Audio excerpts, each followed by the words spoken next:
नमस्कार प्रिय दर्शकों, एस्ट्रो ज्ञान विद कुमार के इस चैनल में आपका पुनः स्वागत है। हम बात कर रहे हैं देवगुरु बृहस्पति के वृषभ राशि में गोचर के विषय में, जो कि 1 मई सन 2024 से प्रारंभ होकर 14 मई सन 2025 पर्यंत वृषभ राशि में देवगुरु गोचर करने जा रहे हैं। पूर्व के वीडियो में मैंने मेष से कर्क तक का राशिफल बताया था कि देवगुरु बृहस्पति किन राशियों पर कैसा प्रभाव देंगे। ये दूसरा वीडियो है जिसमें मैं सिंह से लेकर के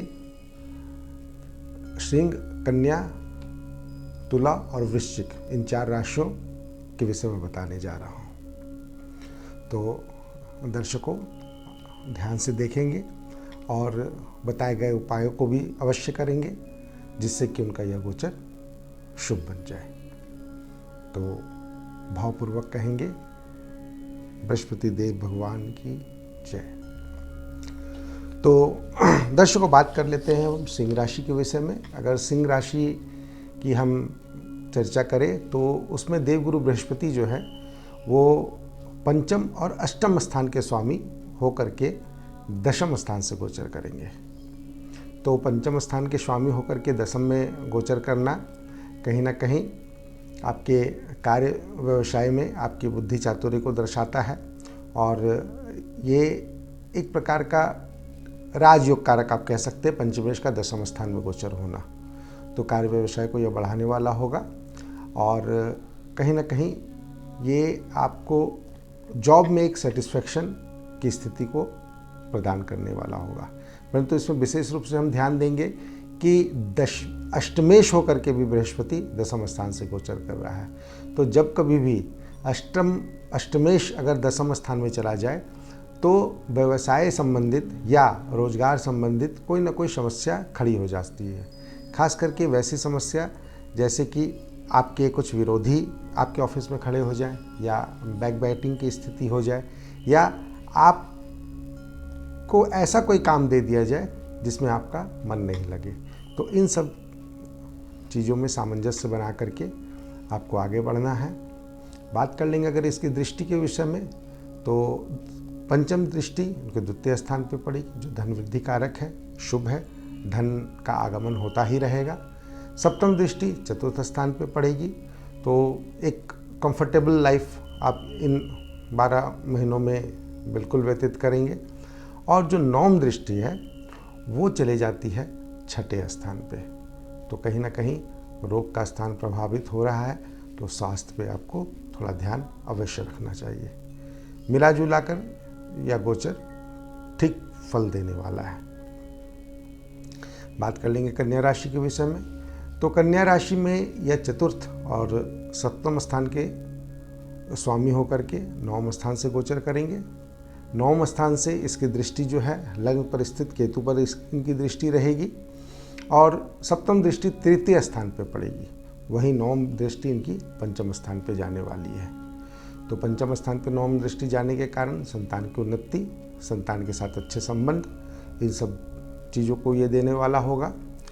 लग्न पर दृष्टि चूँकि केतु के ऊपर में है, तो अगर आप एक अच्छा स्पिरिचुअल लाइफ जीते हैं तो आप देखेंगे अगर आध्यात्मिकता मन में भरी रहेगी तो आप लंबी यात्राओं को भी करने वाले होंगे, तीर्थ यात्राओं को भी करने वाले होंगे।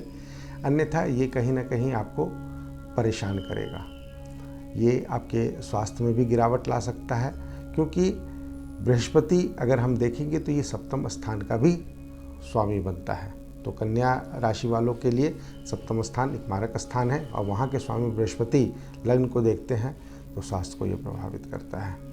तो आध्यात्मिकता को अपनाएं, पूजा पाठ जप इत्यादि, चूँकि पंचम स्थान पे भी उनकी नवम दृष्टि है, तो जितना आप जप मंत्र जप इत्यादि करेंगे आप देखेंगे इसका शुभ परिणाम आपको प्राप्त होगा।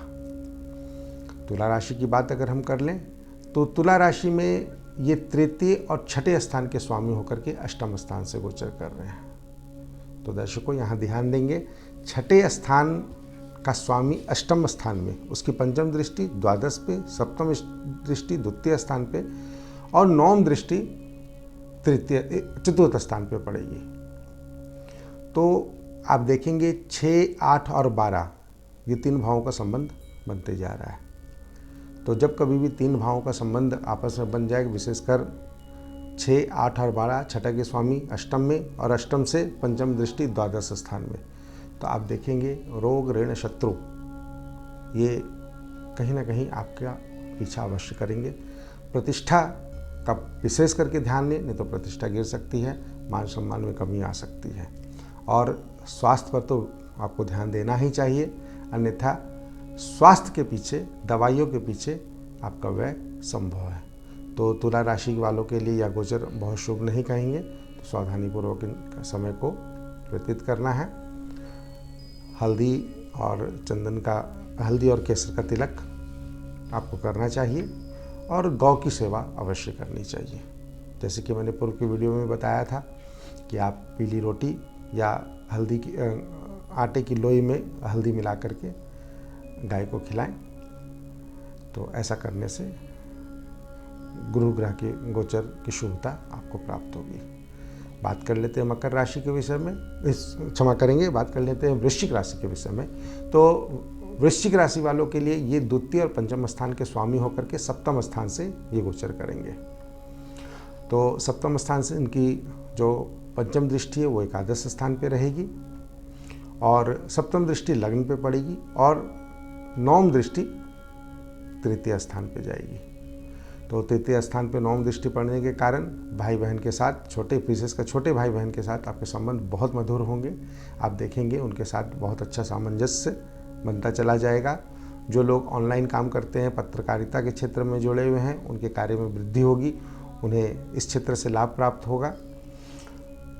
पंचम दृष्टि जो एकादश स्थान में है, तो अचानक धन का लाभ, चूंकि केतु की भी वहाँ स्थिति और बृहस्पति की दृष्टि पड़ने से अचानक धन का लाभ आपको हो सकता है। सप्तम स्थान पे से लग्न पे दृष्टि होने के कारण आप देखेंगे शनि की अड़ैया का जो प्रभाव है, जिसके कारण आप काफ़ी समय से पीड़ित चल रहे थे, उसमें भी कमी आएगी। मिला जुलाकर यह गोचर आपके लिए शुभ है। आपको हल्दी केसर का तिलक करना चाहिए और जहाँ तक हो सके ओम ग्राम ग्रीम ग्रौम सह गुरुवे नमः इस मंत्र का जप करना चाहिए। ऐसा करने से आप देखेंगे बृहस्पति ग्रह के शुभ फल आपको अवश्य प्राप्त होंगे। तो दर्शकों, इस अंक में इतना ही। अब अगले अंक में मैं धनु, मकर, कुंभ और मीन राशि के विषय में इनके गोचर को लेकर के आऊँगा। और भी अंकों में अलग अलग नक्षत्रों पे देवगुरु बृहस्पति के भ्रमण का क्या प्रभाव पड़ेगा, एक व्यक्तिगत रूप से जातकों के ऊपर में, उसके ऊपर भी वीडियो लेकर करके आऊँगा। अब इस अंक में इतना ही। अगर दर्शकों आपको यह वीडियो पसंद आया हो तो आप इसे लाइक करें, सब्सक्राइब करें और लोगों के साथ शेयर करें। 7371962466 ये मेरा व्हाट्सएप नंबर है। अगर आप व्यक्तिगत रूप से अपनी समस्याओं का समाधान चाहते हैं, कुंडली एनालाइज करवाना चाहते हैं या किसी प्रकार का मार्गदर्शन कराना चाहते हैं, तो आप हमें इस नंबर पर व्हाट्सएप कर सकते हैं। कॉल ना करें, व्हाट्सएप करें, मैं अवश्य आपका सहयोग करूंगा। धन्यवाद।